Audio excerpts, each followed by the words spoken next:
மாரிமலை முழுங்கில் மண்ணி கிடந்துறங்கும் மாரிமலை முழுங்கில் மண்ணி கிடந்துறங்கும் சேரிய சிங்கம் அறிவுற்ற தீ விழித்த சேரிய சிங்கம் அறிவுற்ற தீ விழித்த வேதி மயிர் பொங்கும் எப்பாடும் பேந்துடரே வேதி மயிர் பொங்கும் எப்பாடும் பேந்துடரே மோரே நிமிழ்ந்த முரங்கி பரப்பட்ட மோரே நிமிழ்ந்த முரங்கி பரப்பட்ட போதருமா போலேனே பூவை பூவண்ணாவும் போதருமா போலேனே பூவை பூவண்ணாவும் கோயில் நின்றிங்கனே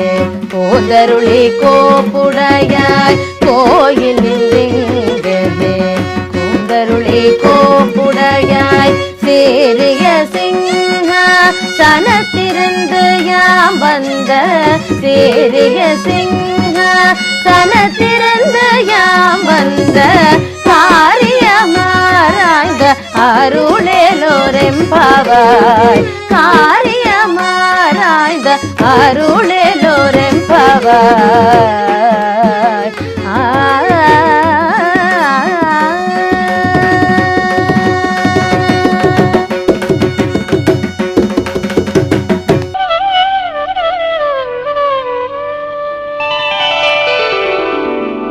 నీళాతుంగస్తనగిరితటీ సుప్తముద్బోధ్య కృష్ణం పారార్ధ్యం స్వం శృతిశతశిరసిద్ధమధ్యాపయంతి స్వోచ్ఛిష్టాయాం సృజనిగళితం యా బలాత్కృత్య భుంక్తే గోదా తస్యై నమ ఇదమిదం భూయయే వస్తు భూయః. లేచి రమ్మన్నారు కదా గోపికలు. సరే, సిద్ధమయ్యాడు స్వామి. కన్నులు విప్పమన్నారు, విప్పాడు. ఇంకా లేచాక ఏం చేయాలి, ఎలా రావాలి, అది కూడా వాళ్ళే శాసిస్తారు. కృష్ణ, మేము చెప్పినట్టుగా నడిచి రావాలి సుమా నువ్వు. అయితే పోనీ పడుకున్నాడు, కళ్ళు ఇప్పాడు కదా, ఒకసారి ఏంటర్రా అని అడిగాడు అనుకోండి, ఇదిగో ఇదిగో ఇది నా కోరిక అని చెప్పారనుకోండి, ఆ స్వామి సరే అనొచ్చు. ఏమో ఎవరూ లేని చోట సరే అని ఆ తర్వాత మర్చిపోయాను అనిస్తే ఎవడు చూస్తాడు. అందుకని స్వామి అలా కాదు, రావాలి, సభామంటపంలోకి రావాలి. సరే వస్తాను, ఉండు, ఎలా రావాలో కూడా మేమే చెప్తాం అంటున్నారు. ఎంత విధేయుడైపోయాడో స్వామి ఆడపిల్లలకి, కన్నెపిల్లలకి, అమాయకపు పిల్లలకి. ఏమిటి వాళ్ళలో ఉన్న శక్తి, ఏమా మత్తుమందు? ప్రేమ. ప్రేమ తప్ప మరొకటి ఎరగని వాళ్ళు. ఆ ప్రేమకి లొంగిపోయాడు స్వామి. మురళీగానంతో లోకాన్నంతా పిచ్చెత్తించినటువంటి స్వామి ఈనాడు ఆ గోపికల యొక్క మాటలకి వశపడిపోయాడు, వాళ్ళ చూపులకి లొంగిపోయాడు. వాళ్ళు ఎలాగంటే అలాగ నడుస్తున్నాడు తండ్రి. మనకి ఒకప్పుడు ఆయన మురళీగానం చేస్తూ ఉంటే, మురళి ముద్దుడు నీ మోము మురువు చూచి తమము తెరచీర్చి ఆ తమము తెరచీర్చి ప్రకృతి చైతన్యముందే. స్వామి, నువ్వు మురళి ముద్దుడు నీ మోము మురువు అంటే మురళిని ముద్దు పెట్టుకోవడం అంటే ఏంటంటే ఇంకా ఇలా పెట్టుకున్నాడు పెదవుల మీద, ఇంకా వాయించలేదు. మురళి ముద్దుడు నీ మోము మురువు చూచి తమము తెరచీల్చి ప్రకృతి చైతన్యమునే. ప్రకృతికి సహజంగా తెలివి లేదు, తమోగుణమే ఉంటుంది. అలాంటి ప్రకృతి కాస్త ఇలాగలతలు ఊగుతున్నాయి, పువ్వులు జల్లుకుపోతున్నాయి, అన్నీ తమలో తమరు ఒక చైతన్యాన్ని కలిగినట్టుగా ఉన్నాయి. ఇంకా స్వామి ఆ మురళి గానం నువ్వు మొదలు పెట్టగానే ఉంది. మురళి ముద్దుడు నీ మోము మురువు చూచి తమము తెరచీల్చి ప్రకృతి చైతన్యమునే. గానము మొదలు పెట్టగానే ఇంకా చూడాలిట, దూడలను వదిలి వచ్చే గోగణంబు, పాలు తాగుతున్న దూడల్ని వదిలేసి ఆవులు వచ్చేసాయట, ఆవులను వడిచి గోపకులు వచ్చేసారట. ఇలాగ ఎవళ్ళకి విధి విహితమైన పని మరిచిపోయి వాళ్ళు వచ్చేస్తున్నారు. ఇంకా చెప్పనా, ప్రియుని వీడి వచ్చి గోపీ మనోజ్ఞ గోపాలక, నిన్ను చూసి మా ఆయన్ని కూడా మర్చిపోయి నేను వచ్చేసానయ్యా అంటుంది ఒక గోపిక. ఇలాగా తమకి ఉన్న చైతన్యాల్ని నశింపచేసి వాళ్ళందరినీ తమ వైపు ఆకర్షించుకునేటటువంటి గోపాలకృష్ణుడు ఈనాడు గోపికల ప్రేమకి వశపడిపోయి వాళ్ళు ఎలా రమ్మంటే అలా వచ్చే స్థితిలో ఉన్నాడు. ఇప్పుడు వాళ్ళు చెప్తున్నారు, మారి మలై ముజంజిల్ మన్నిక్కిడందురంగుం சீரிய சிங்கம் அறிவித்து தீவிழித்து வேரிமையர் பொங்க பாடும் பேருந்துதறி ஊரினுமிருந்து முழங்கி புறப்பட்டு போதர்மா போலே நீ பூவை பூவண்ணா உன் கோயில் நின்னிங்கனே போந்தரளி கோப்புடைய சீரிய சிங்காசனத்திலிருந்து யாம் వంద కార్యం ఆరాయందరులేలోరెంబావాయ్. వర్షాకాలంలో సింహం గుహలో పడుకుంటుంది. ఆ పడుకున్నప్పుడు ఆ 4 నెలలు కదలదు మెదలదు, అలా పడుకొని ఉంటుంది. ఆ పడుకొని ఉన్న సింహం వర్షాకాలం అయిపోగానే గుహలోంచి బయటకు వస్తుంది. అదిగో అది వచ్చినట్టు రావయ్యా అని పిలుస్తున్నారు. అయితే అది వచ్చే ప్రక్రియ అంతా చెప్తున్నారు. ఎందుకు ఇది అంటే ఆండాళ్ళ తల్లి కేవలంగా లౌకికమైన ఒక ప్రియుడు ప్రియురాలు వాళ్ళ ముచ్చటలు మాత్రమే చెప్పదు, కానీ అవే చెప్తుంది. ఆంతరంగా ఆధ్యాత్మిక సిద్ధాంతాన్నంతా అందులో రంగరించి చెప్తుంది. తల్లి చేసే పని ఇది. మామూలుగా నువ్వు వెళ్ళి చదవాలి, మనకి వేదం చెప్తుంది సత్యం వద, ధర్మం చెర, సత్యం పలుకు, ధర్మాన్ని ఆచరించు అని కొట్టినట్టు చెప్తుందిట వేదం. అది ప్రభు సంహితం అంటారు. కావ్యం అలాంటిది కాదు, కాంతా సంహితం. ప్రియురాలు చెప్పినట్టు మృదువుగా చెప్తుంది. అందువల్ల ఇప్పుడు ఆండాళ్ళ తల్లి ఒక సింహంలా రావయ్యా అంటూనే ఆంతరమైన స్థితిని చెప్తోంది. భగవానుడు ఒకప్పుడు ప్రళయకాలంలో అప్పుడు ఇంకెవ్వరు ఉండరు, స్వామి ఒక్కడే ఉంటాడు.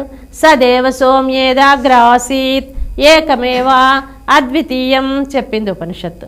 సదేవా సత్ ఉన్నది అని చెప్పదగినదే ఉంటుంది, ఆ పరమాత్మ మాత్రమే ఉంటాడు. ఏకమేవా ఒక్కడే ఉంటాడు. అద్వితీయం రెండవది లేదు, అలా 3 తానే అయి ఉంటాడు.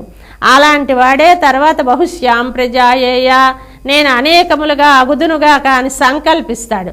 అప్పుడు అనేకములుగా అంటే ఈ సృష్టి అంతా జరుగుతుంది. ఈ సృష్టి అంతా జరిగినప్పుడు అన్ని పదార్థాల్లో తాను వ్యాపించి ఉంటాడు. ప్రళయకాలంలో అన్ని పదార్థములు తనలో ఉంటాయి.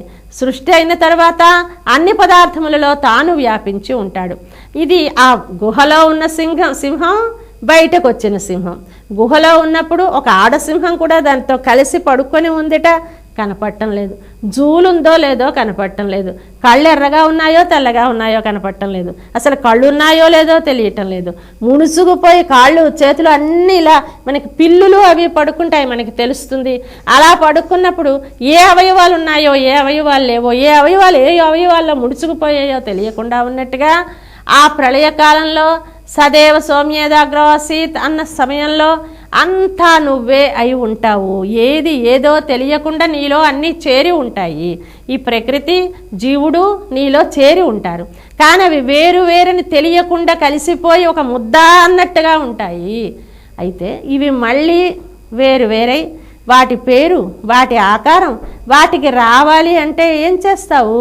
నువ్వే ఆ కారణమైన నువ్వే కార్యముగా రూపాంతరం చెందుతావు. కారణం అంటే ముడి సరుకు, కార్యం అంటే వాటితో తయారయ్యేటటువంటి పరికరములు. ఇప్పుడు మట్టి చెప్తూ ఉంటారు. పూర్వం ఎప్పుడు మట్టి కుండలు ఎక్కువ కనుక వాళ్ళు అవే ఉదాహరణ చెప్పేవారు. ఇప్పుడు మనం బంగారం నగలు చెప్పుకోవచ్చు, అది కూడా చెప్తారు, కానీ ముఖ్యంగా మట్టి చెప్తారు. అప్పుడు బంగారం ఉంది, అది ముడి సరుకు, అది లోలకులు అవుతుంది, గాజులు అవుతుంది, హారాలు అవుతుంది, ఉంగరాలు అవుతుంది, ఎన్నిటిగానో రూపాంతరం చెందుతుంది కదా. అయితే ఇలా చెందాలి అంటే ఏముండాలి? ముందర బంగారం ఉండాలి కదా. చేసేటటువంటి పనితనం ఉన్నటువంటి వాడు ఇలా చేస్తే గాజు అవుతుంది, ఇలా చేస్తే ఉంగరం అవుతుంది అని తెలిసినవాడు ఒక వ్యక్తి ఉండాలి. ఇంకా తర్వాత వాడికి దాన్ని కొట్టడానికి సుత్తి శాన మొదలైన పరికరాలు ఉండాలి. 3 ఉంటే ఒక వస్తువు మరొక వస్తువుగా మారుతుంది. మరి అలాగ మారాలంటే ఈ సృష్టి జరిగినప్పుడు స్వామికి ఇవన్నీ పరికరాలు ఉండి సృష్టి చేశాడా? లేదు. ఆయనే సదేవా, ఆయనే ఉపాదాన కారణం. ఉపాదాన కారణం అంటే ఇందాక చెప్పుకున్న బంగారం లాంటి ముడి సరుకు ఆయనే. తర్వాత ఒక అంశాలు అక్కడ ఉండాలి కదా, దాన్ని నిమిత్త కారణం అంటారు. ఆ నిమిత్త కారణము భగవానుడే. తర్వాత ఏకమేవ అద్వితీయం, అద్వితీయం రెండవది లేదు. అంటే పక్కనుండే ఈ సుత్తి శాన మొదలైన పరికరాలు అక్కర్లేదు, అన్నీ తానే అయి సృష్టి చేస్తాడు. ఇది ఎలా సంభవం అంటే మీకు తెలిసిన ఒక ఉదాహరణ చెప్తాను చూడండి అన్నది ముండకోపనిషత్తు. యథోర్ణనాభిః సృజతే గృహ్ణతే చ అదిగో సాలెపురుగుని చూడండి. ఆ సాలెపురుగు ఏం చేస్తోంది? తనలోంచే ఏదో ఒక జిగట పదార్థాన్ని తీస్తోంది, ఒక గూడులా అల్లుతోంది, అందులో తను ఉంటోంది. మళ్ళీ తర్వాత ఆ జిగట పదార్థాన్ని తనలోకే తీసేసుకుంటోంది. ఒక సామాన్యమైన పురుగు చేసిన పని భగవానుడు చేయలేడా? తనలో ఉన్న శక్తే ఇతరముగా సృష్టిస్తాడు, మళ్ళీ ప్రళయకాలంలో వాటినన్నింటినీ తనలోకి తీసుకుంటాడు. ఈ మూడు తెలియాలని సదేవ, ఏకమేవ, అద్వితీయమనే 3 పదాలు ఉపయోగించింది ఉపనిషత్తు.